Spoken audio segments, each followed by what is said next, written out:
La pregunta del millón aquí es, ¿por qué vamos a dedicarle un video exclusivamente a nuestras mitocondrias?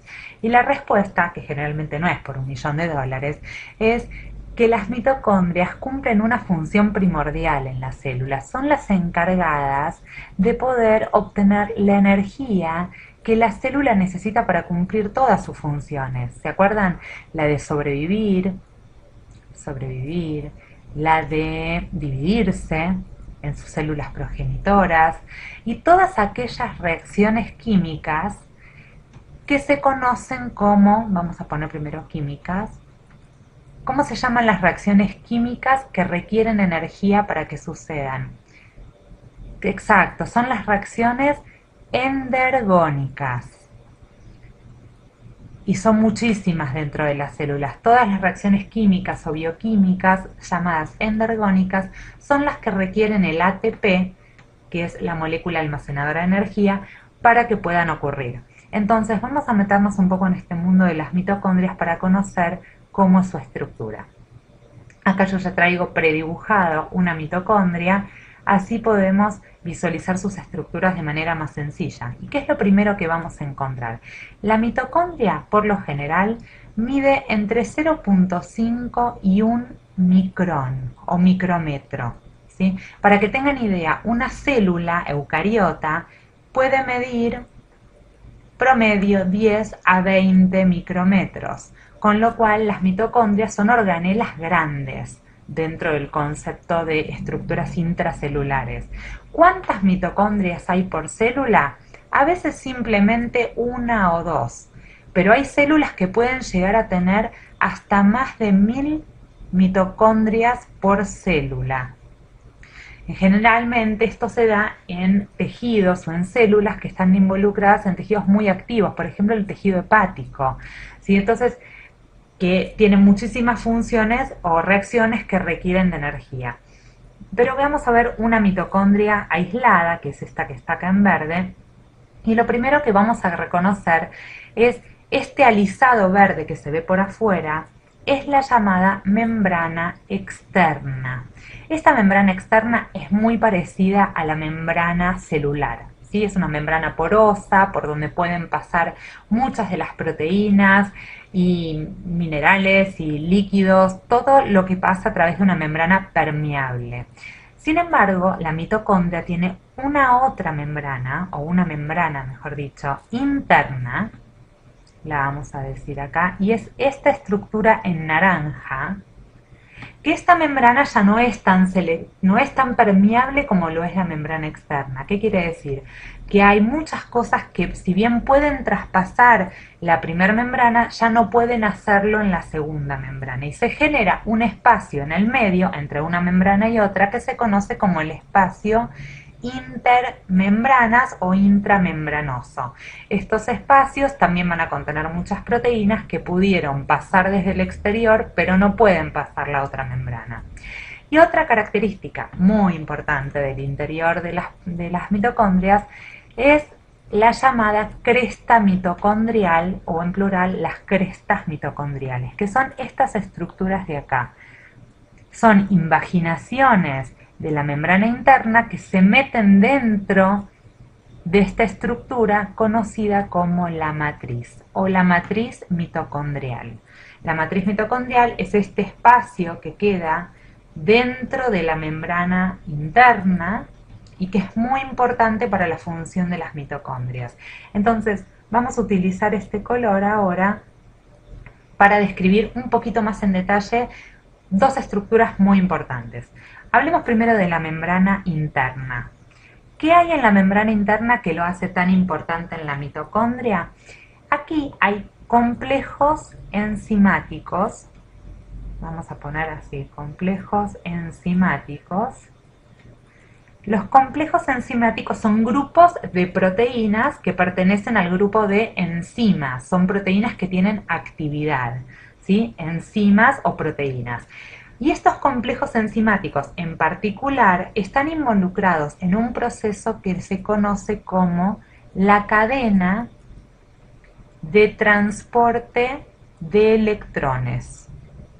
Cadena de transporte de electrones.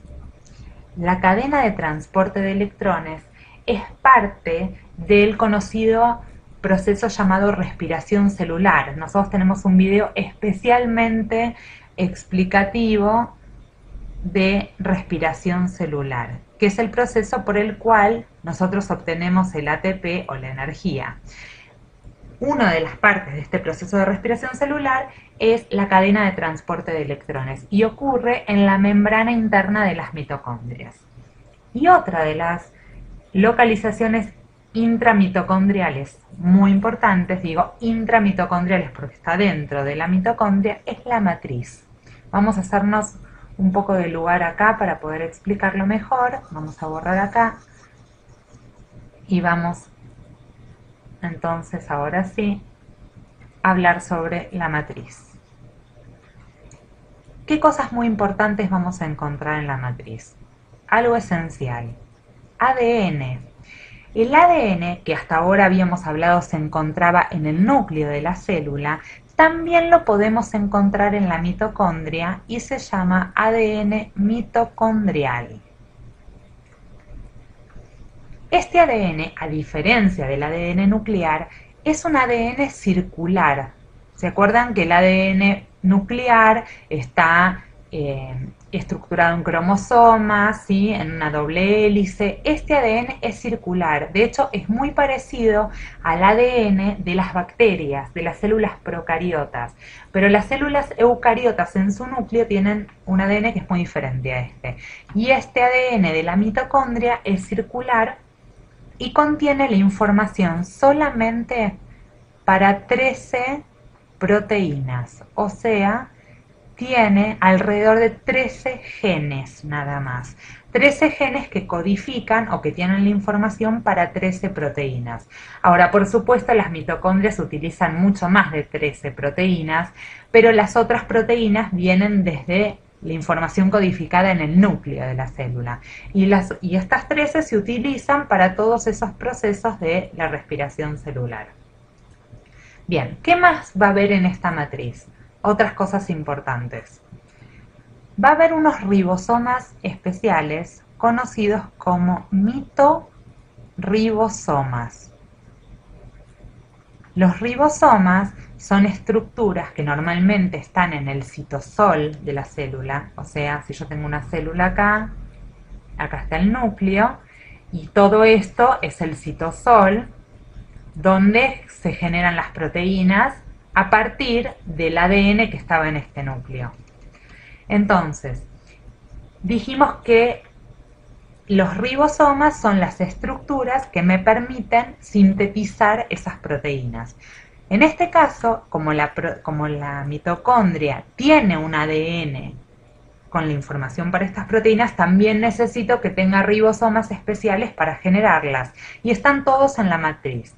Y por supuesto, como también hablamos del proceso de generación de proteínas, tiene que tener un intermediario entre el ADN y la proteína que se llama ARN, que es otra cadena de nucleótidos que también forma parte de la generación de proteínas a partir del ADN, y este ARN, por supuesto, como estamos en la mitocondria, se llama ARN mitocondrial.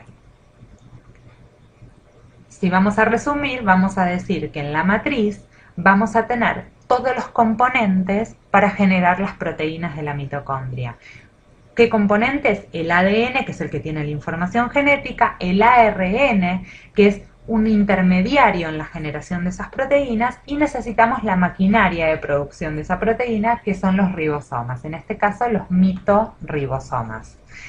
Y como dijimos anteriormente, estas 13 proteínas solas no alcanzan para que esta mitocondria cumpla toda su función, pero son esenciales en todo este proceso de la respiración celular.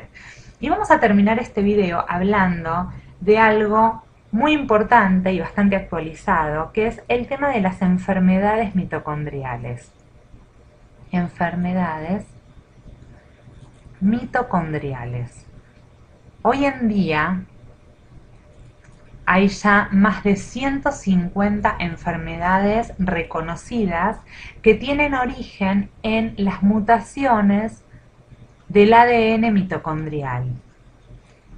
Como dijimos, el ADN mitocondrial codifica para alrededor de 13 proteínas. Sin embargo, como estas 13 proteínas son tan importantes para la obtención de energía que se requiere para que la célula haga muchísimas de sus funciones bioquímicas, una mutación en el ADN mitocondrial tiene una relevancia tan grande a nivel bioquímico en el cuerpo que produce enfermedades que muchas veces son neurodegenerativas,